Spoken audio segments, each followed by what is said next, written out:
Good morning everyone. आप सभी का मेरे YouTube channel excellent English education point में स्वागत है और आशा करता हूं कि आप सभी लोग भी खुश होंगे, मस्त होंगे और कुशलता से जी रहे होंगे और एक नई योजना के बारे में सोच रहे होंगे। तो दोस्तों, मैं आज मस्ट के बारे में पढ़ाने जा रहा हूँ, मस्ट के बारे में बताने जा रहा हूँ कि मॉडल पर मस्ट का यूज कहाँ कहाँ होता है, मस्ट का पूरा कंसेप्ट क्या है, उसके बारे में मैं बताऊंगा। तो आइए, let's come to the point. Use of must. Must क्या है? एक मॉडल ऑक्सिलरी वर्ब होती है मस्ट। तो मस्ट का यूज कोई कार्य आवश्यक रूप से करना चाहिए या करना ही होगा या करके ही रहेंगे, मानेंगे कि सेंस में करते हैं। वैसे तो मस्ट का यूज डिफरेंट कंडीशंस में होता है, जैसे कि देखिए, मस्ट का यूज कंपल्सन बाध्यता या स्ट्रॉन्ग मॉरल ऑब्लिगेशन, प्रबल नैतिक कर्तव्य, फिक्स्ड डिटर्मिनेशन पक्का इरादा, दृढ़ संकल्प, ड्यूटी कर्तव्य, सर्टेनिटी निश्चितता, स्ट्रॉन्ग लाइवलीहुड प्रबल संभावना को एक्सप्रेस करने के लिए प्रेजेंट व फ्यूचर टेंस में करते हैं। आओ हम एग्जाम्पल के थ्रू समझते हैं। सबसे पहले हमने लिया कंपल्सन बाध्यता, स्ट्रॉन्ग मॉरल ऑब्लिगेशन, प्रबल नैतिक कर्तव्य। स्ट्रॉन्ग मॉरल ऑब्लिगेशन मीन्स प्रबल नैतिक कर्तव्य, कंपल्सन बाध्यता। तो बाध्यता का मतलब क्या होता है कि जब हमारी कोई मजबूत आवश्यकता होती है तो उससे बाद वो हमारे लिए अनिवार्य हो जाता है। तो कोई कार्य जब हम अनिवार्य रूप से करते हैं और करने के लिए हमें मस्ट का यूज करना पड़ता है और उसी के लिए हम बाध्य हो जाते हैं। कोई हमारी स्वयं की जिम्मेदारी है और वो मजबूत रूप से आवश्यक है तो वो हमें करना ही है, उसके लिए हम बाध्य हो जाते हैं, तो उसको हम बाध्यता कहते हैं। जैसे कि देखिए, हमें यातायात के नियमों का पालन करना चाहिए। तो इसका मतलब क्या हुआ कि हम यातायात के नियमों का पालन करने के लिए बाध्य हैं। ये हमारे लिए सख्त निर्देश भी है। तो इसको हम कैसे बनाएंगे? We must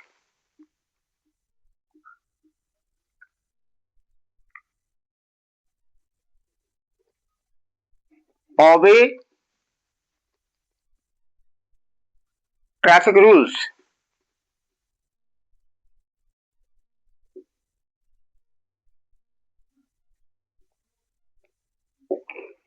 We must obey traffic rules.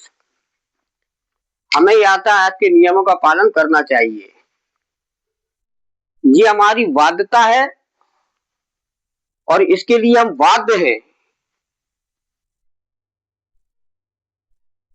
हमें बाइक चलाते समय हेलमेट अवश्य पहनना चाहिए। तो इसके लिए भी हम बाध्य हैं, ये बाध्यता है। अगर हम हेलमेट नहीं पहनते हैं तो हमारे साथ कोई ना कोई अनहोनी घट सकती है, हम खतरे में आ सकते हैं। हमें बाइक चलाते समय हेलमेट अवश्य पहनना चाहिए। तो ये भी इसके लिए भी हम बाध्य होते हैं। अगर हम हेलमेट नहीं पहनते हैं बाइक चलाते समय तो हमारे साथ अनहोनी हो सकती है, हम किसी भी खतरे में आ सकते हैं। तो we must wear the helmet while riding a bike. तुम्हें समय से स्कूल अवश्य पहुंचना चाहिए, इसके लिए भी बाध्य है। अगर हम समय से स्कूल नहीं पहुंचते हैं तो लापरवाह माने जाएंगे या स्कूल से निकाला भी जा सकता है। तो you must reach school in time. तुम्हें नियमित दवा अवश्य लेनी चाहिए। You must take medicine regularly. मुझे कानपुर जाना ही होगा। तो इसके लिए भी हम बाध्य होते हैं। मुझे कानपुर जाना ही होगा। हो सकता कि कानपुर में कोई हमारा भाई हो या बहन हो, कोई हमारा भाई हो या बहन हो, वो बीमार हो सकती है या कोई भी उसे प्रॉब्लम हो सकती है। अब हमें उसको देखने जाना है, तो हम ऐसी परिस्थिति में बाध्य हो जाते हैं, हमारा अनिवार्य हो जाता है कि हमें जाना ही होगा। तो I must go to Kanpur, उसे मेरी बात मानना ही होगी। तो उसे, कोई भी थर्ड पर्सन है, उसे मेरी बात मानना होगी। उसका कारण क्या है? सपोज दैट मैं अमेरिका या लंदन में ऑलरेडी रहता हूँ, तो मैं अमेरिका और लंदन के जो रूल्स है, जो लॉ है, वो मैं जानता हूँ। लेकिन जो पहली बार आई है, वो वहां के बारे में नहीं जानती कि इसका वहां का क्या रूल्स है, क्या नियम है। तो ऐसी स्थिति में क्या है, वो मुझ पर निर्भर हो जाएगी। तो उसकी एक मजबूत जिम्मेदारी ये बन जाएगी कि वो मेरी बात मानेगी, और मेरी बात मानना उसके लिए अनिवार्य हो जाएगा। तो सी मस्ट ओबे मी। नेक्स्ट,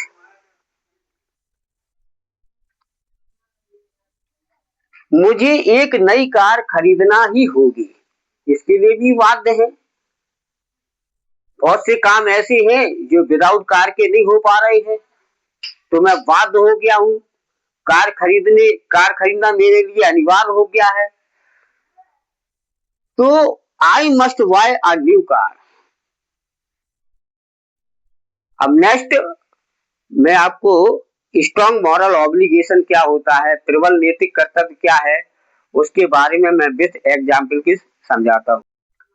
तो आइए अब नेक्स्ट कंडीशन देखते हैं। फिक्स्ड डिटर्मिनेशन, पक्का इरादा, दृढ़ संकल्प। जब हम किसी कार्य को करने का मन बना लेते हैं और पक्का इरादा कर लेते हैं, दृढ़ संकल्प कर लेते हैं, उसको कहते हैं फिक्स्ड डिटर्मिनेशन, पक्का इरादा, दृढ़ संकल्प कि हम इस काम को करके ही छोड़ेंगे, करके ही मानेंगे। तो इस प्रकार के सेंटेंस की जो रिकॉग्निशन होती है, जो पहचान होती है, वो सेंटेंस के लास्ट में यही आती है कि मैं किसी काम को करके रहूंगा या करके ही मानूंगा। आप देखिए, एग्जाम्पल के थ्रू देखते हैं। मैं उस कार को खरीद कर ही रहूंगा। तो मैंने मन बना लिया है, मेरा ये संकल्प हो गया है, मेरा पक्का इरादा हो चुका है कि मैं उस कार को खरीद कर ही रहूंगा। आई मस्ट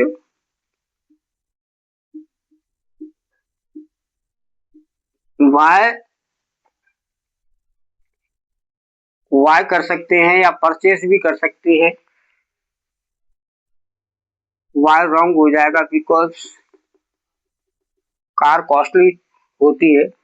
तो I must purchase, I must purchase the car.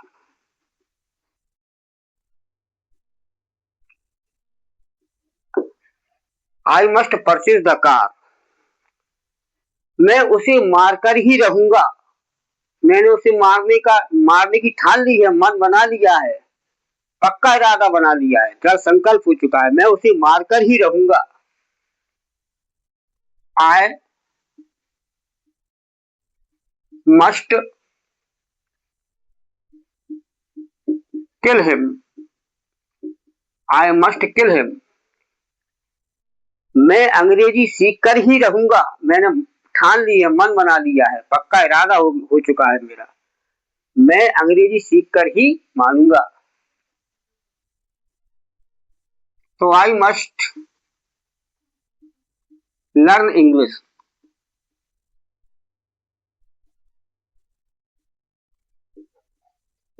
I must learn English.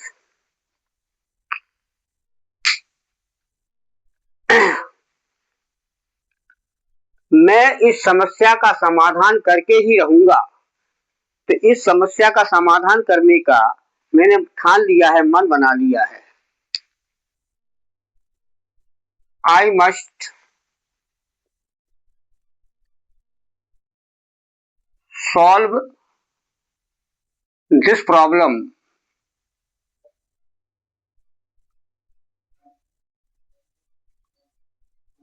I must solve this problem. मैं इस टीवी को सुधार कर ही रहूंगा, मैंने ठान ली है। तो I must repair repair this TV.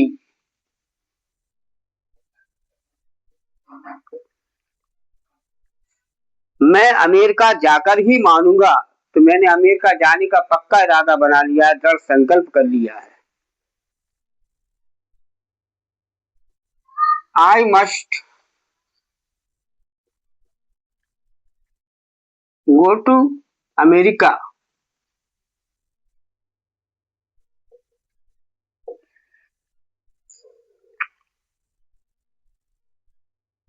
तो इस प्रकार के सेंटेंस में हम जब किसी काम को ठान लेते हैं या पक्का इरादा कर लेते हैं या दृढ़ संकल्प कर लेते हैं, तो भी हम इस सेंस में भी मस्ट का यूज करते हैं। अब नेक्स्ट कंडीशन में आते हैं।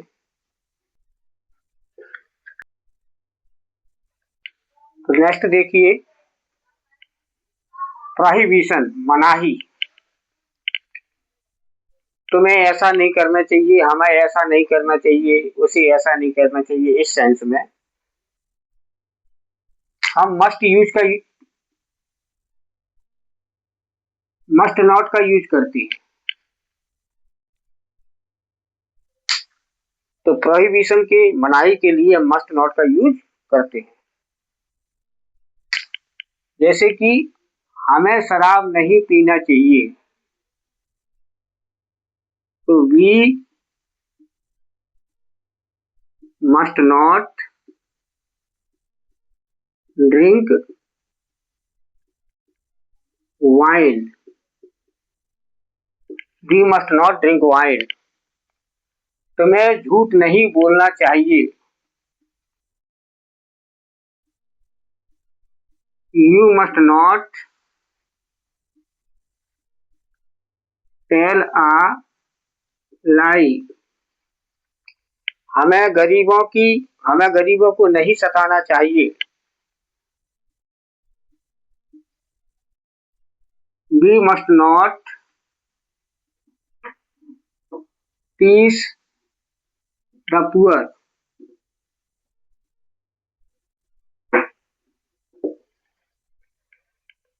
उसे चोरी नहीं करना चाहिए,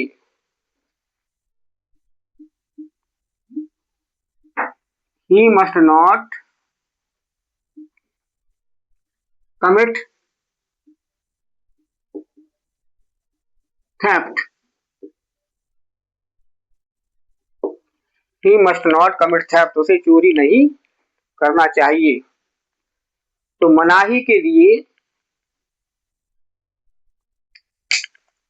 हम मस्ट नॉट का यूज करते हैं, प्रोहिबिशन के लिए मस्ट नॉट का यूज करते हैं और करना ही चाहिए। ठीक है, अब नेक्स्ट कंडीशन में आते हैं।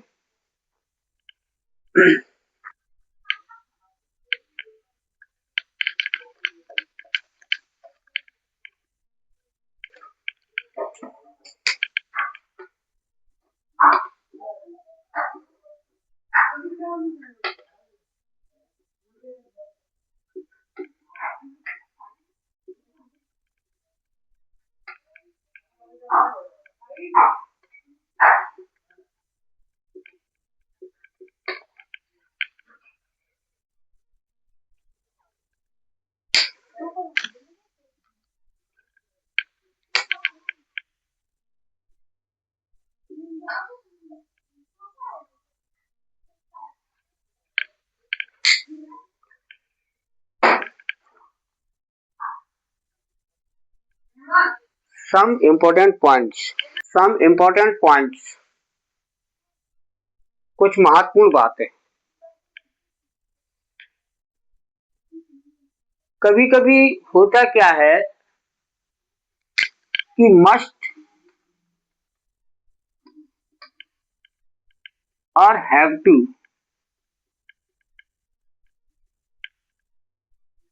मस्ट और हैव टू का जो यूज है वो सेम कंडीशन में होता है।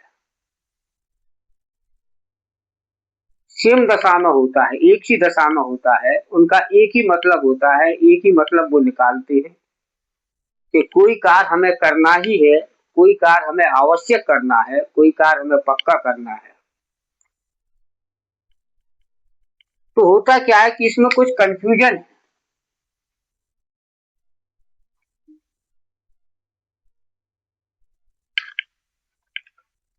हैव टू और हैव टू के साथ हैज टू भी लगता है, लेकिन हम अब हैव टू को लेकर चलते हैं। मस्ट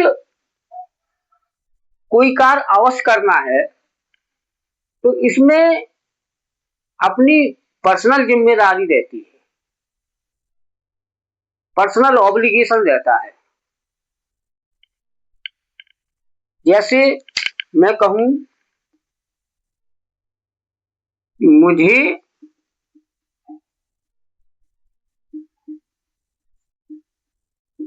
कानपुर जाना है, और यहां भी लिख दिया मैंने कि मुझे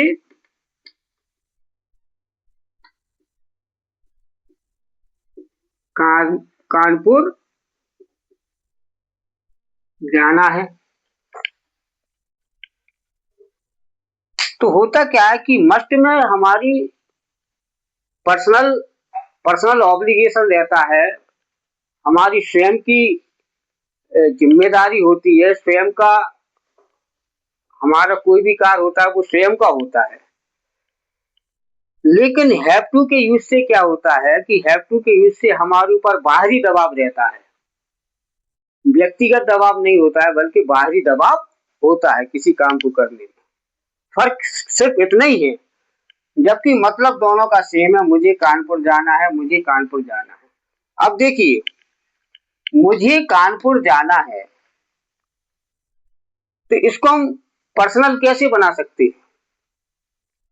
मान लिया कि मेरा व्यक्तिगत कोई काम है, वो अटका हुआ है और बहुत जरूरी है, मुझे उस काम से जाना है, तो इसमें हम मस्ट का यूज करेंगे। आई मस्ट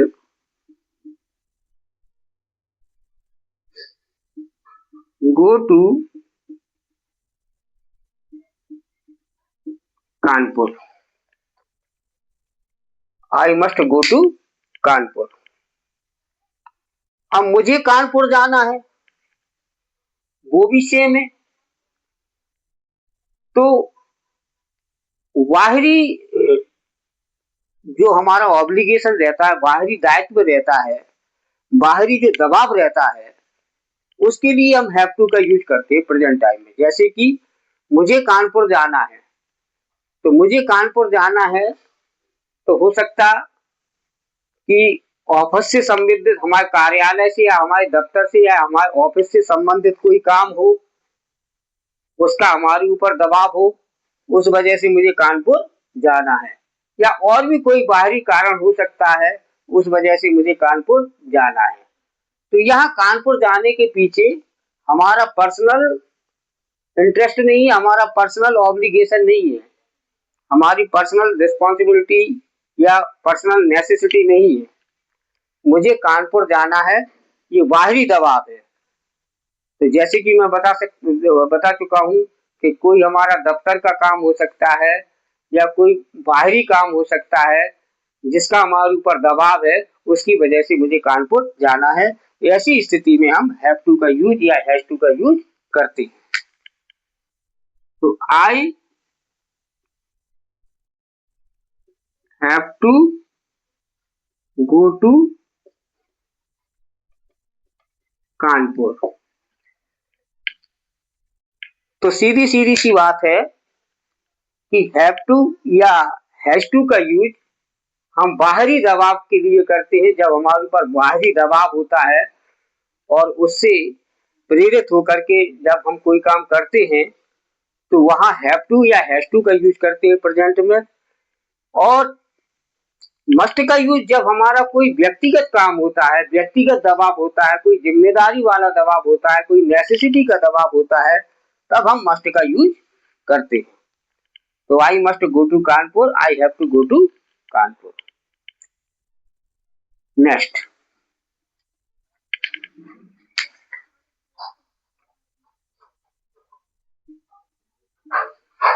मस्ट के साथ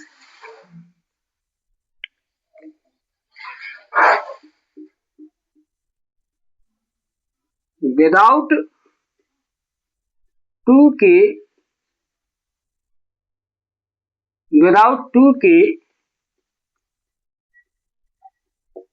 इंफिनिटिव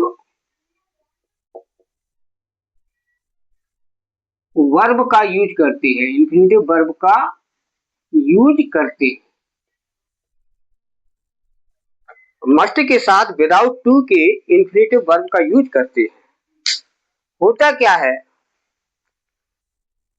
अब इसी को देख लीजिए, मुझे कानपुर जाना है, तो वैसे तो सारी मॉडल वर्ब है, कोई सी भी मॉडल वर्ब हो उसके साथ विदाउट टू के ही हम वर्ब का यूज करते हैं। अब होता क्या है कि कुछ लोग सोचते हैं कि क्रिया में वर्ब में नानी नहीं लग जाए, जैसे दौड़ना तो ना की वजह से हो गया टू रन, पढ़ना तो ना की वजह से हो गया टू रीड। तो जो टू का जो यूज है, ये इंफिनिटिव वर्ब जो हम टू लगाते हैं, रूट वर्ब के पहले टू लगाते हैं, मेन वर्ब की फर्स्ट फॉर्म से पहले जो टू लगाते हैं, वो हम मॉडल वर्ब के साथ इस्तेमाल नहीं करते हैं। वो हम ऐसी वर्ब जैसे इज एम-आर है, वाजबर है, या जिनको हम हेल्पिंग वर्ब या मेन वर्ब में इस्तेमाल कर सकते हैं, मेन वर्ब के रूप में इस्तेमाल कर सकते हैं, उनके साथ टू का यूज कर देते हैं। जैसे मैं पढ़ना चाहता हूं, तो आई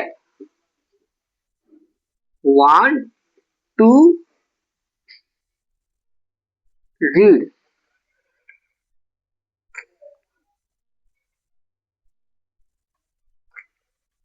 और मैं कहूं मुझे कानपुर जाना है। अब देखिए, इसमें भी क्रिया में ना आ रहा, लेकिन वो बात टेंस में चली गई है, प्रेजेंट टेंस हुआ, पास्ट टेंस हुआ, और तो ये डू डज वाला सेंटेंस है, तो ये टेंस में चला गया है, तो इसलिए इसमें टू का यूज आ गया। देखो ये इंफिनिटिव वर्ब पढ़ना, तो इसमें लगा टू रीड, लेकिन मॉडल वर्ब के साथ हम टू रीड का यूज नहीं कर सकते, वो गलत हो जाएगा। इसके ऐसे नहीं कर सकते हैं, I must to go to Kanpur नहीं कर सकते।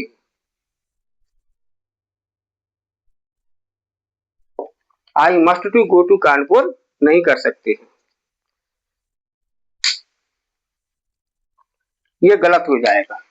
ये सही है, और जी यहाँ पर क्या हो जाएगा, गलत हो जाएगा। तो ये थी एक छोटी सी जानकारी जो कि बहुत महत्वपूर्ण है। मैंने आपको मस्ट का पूरा कॉन्सेप्ट अच्छी तरह से समझाया है।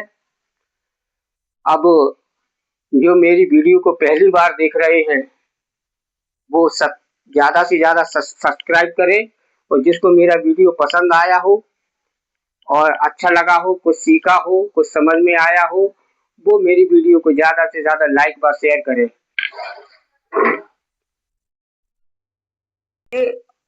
अब मस्ट हैव का हम आपको एडवांस रूल बताते हैं, एडवांस कॉन्सेप्ट मस्ट हैव का बताएंगे।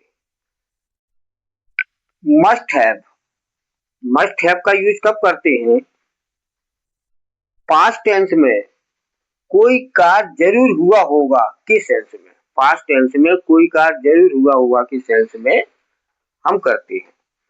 यानी कि हमारी जो है ज्यादा से ज्यादा किसी काम के होने की संभावना होती है उसमें हम मस्ट हैव लगाते हैं। तो कोई कार्य जरूर हुआ होगा कि सेंस में पास्ट परफेक्ट टेंस में संभावना पॉसिबिलिटी व्यक्त करने के लिए करते हैं स्ट्रक्चर।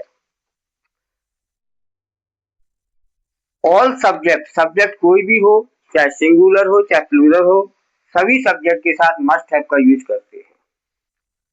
और मेन वर्ब की थर्ड फॉर्म लगाते हैं, मस्ट हैव के साथ मेन वर्ब की थर्ड फॉर्म लगाते हैं। तो ये तो हुआ अपना स्ट्रक्चर। अब आइए हम कैसी संभावना व्यक्त होती है, कैसे क्या होता है, ये हम आपके एग्जाम्पल के थ्रू समझाते हैं। जरूर उसने कोई अपराध किया होगा, जरूर उसने कोई अपराध किया होगा। तो माय डियर इसका मीन्स ये है कि मैं और मेरा एक साथी और है, हम दोनों लोग बैठे हुए हैं और मेरा साथी मुझसे कह रहा है कि अमुक नाम के व्यक्ति को जिनसे हम परिचित हैं उसको पुलिस वाले मार रहे थे। तो पुलिस वाले भाई क्यों मार रहे थे? पुलिस वाले किसी को क्यों मारते? जब ही मारते हैं ना, जब कोई अपराध किया हो, कोई गलती की हो, तभी तो मारते हैं। तो इस आधार पर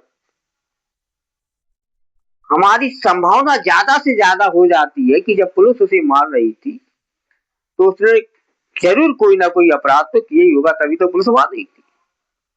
तो संभावना या अंदाजा लगाने का भी एक आधार होता है, उसी आधार पे हम सभी लोग अंदाजा लगाते हैं, संभावना को व्यक्त करते हैं।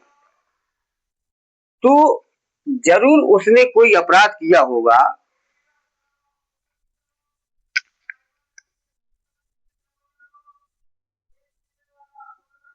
he must have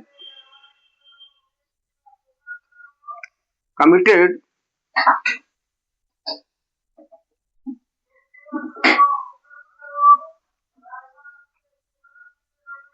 some crimes, a crime, sorry.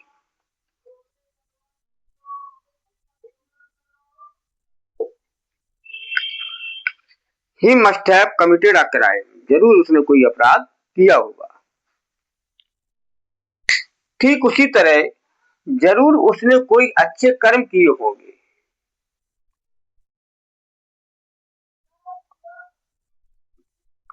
ये भी एक संभावना है, एक अंदाजा है अपना कि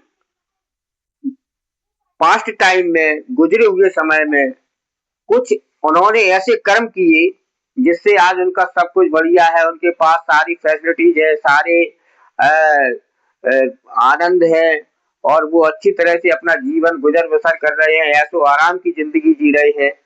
तो इन सब बातों को देखते हुए अपन यह अंदाजा लगा रहे हैं, यह संभावना लगा रहे हैं कि जरूर उसने कोई अच्छे कर्म किए होंगे। तो ही must have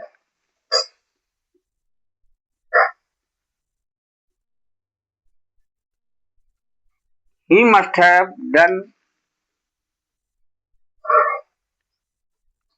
some good deeds.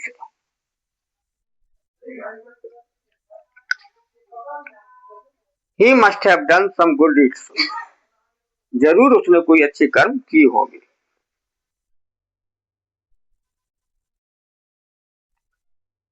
जरूर उसने कहीं अंग्रेजी सीखी होगी।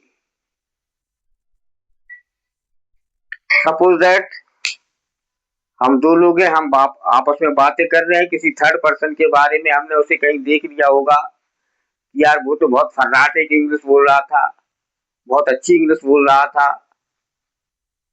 तो जब अच्छी अंग्रेजी बोल रहा था तो ज्यादा से ज्यादा संभावना क्या होती है कि उसने कहीं इंग्लिश सीखी होगी, तभी तो अच्छी बोल रहा है। तो इस आधार पे हम कह सकते हैं कि जरूर उसने कहीं अंग्रेजी सीखी होगी। तो ही must have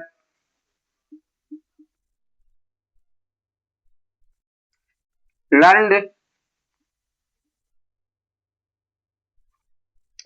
English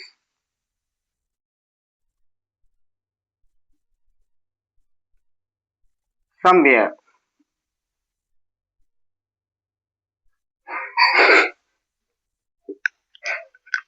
he must have learned English somewhere. तो इस तरह से जरूर उसने कोई अपराध किया होगा। He must have committed a crime. जरूर उसने कोई अच्छे कर्म किए होंगे। He must have done some good deeds. जरूर उसने कहीं अंग्रेजी सीखी होगी। He must have learn English somewhere. तो मस्ट हैव का प्रयोग इस तरह से हम करते हैं। अब आइए हम मस्ट हैव बीन के बारे में आपको बताते हैं।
तो मस्ट हैव बीन का यूज देखिए।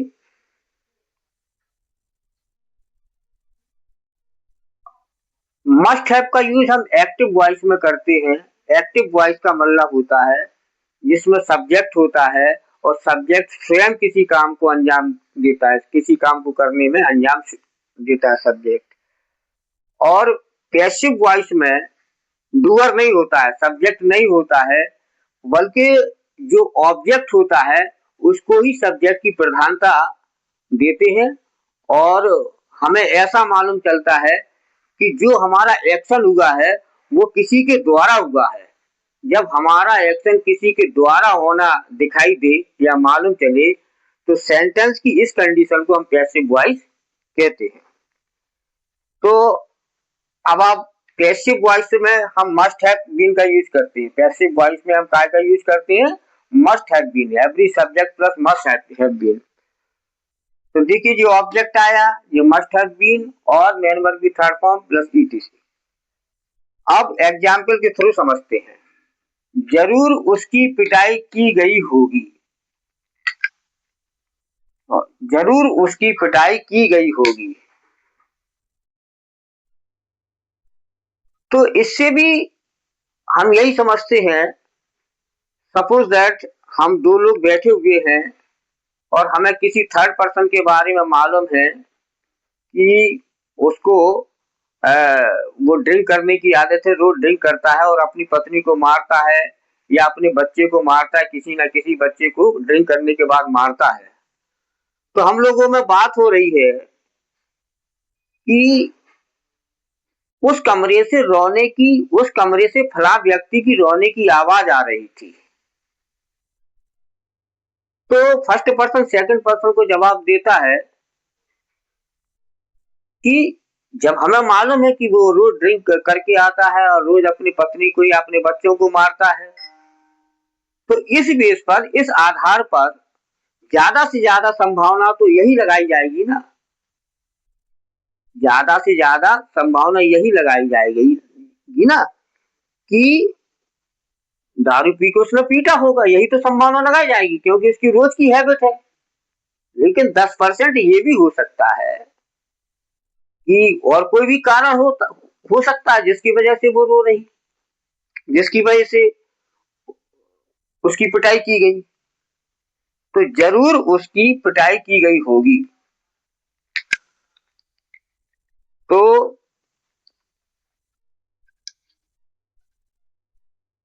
she must have been beaten up. She must have been beaten up. जरूर उसका अपमान किया गया होगा। तो हर अंदाजा और संभावना के पीछे एक ना एक आधार तो होता ही है, कुछ ना कुछ कारण तो होता ही है। तो जरूर उसका अपमान किया गया होगा, तो ये भी ठीक उसी तरह से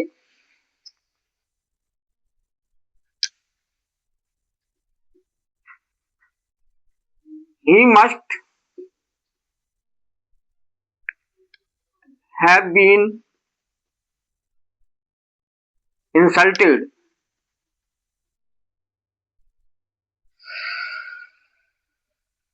He must have been insulted. जरूर उसे गिरफ्तार कर लिया गया होगा, ये भी एक संभावना है, किसी आधार पर है, तो जरूर उसे गिरफ्तार कर लिया गया होगा। ही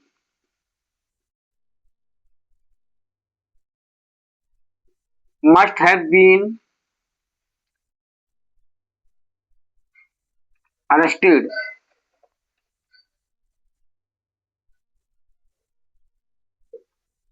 He must have been arrested.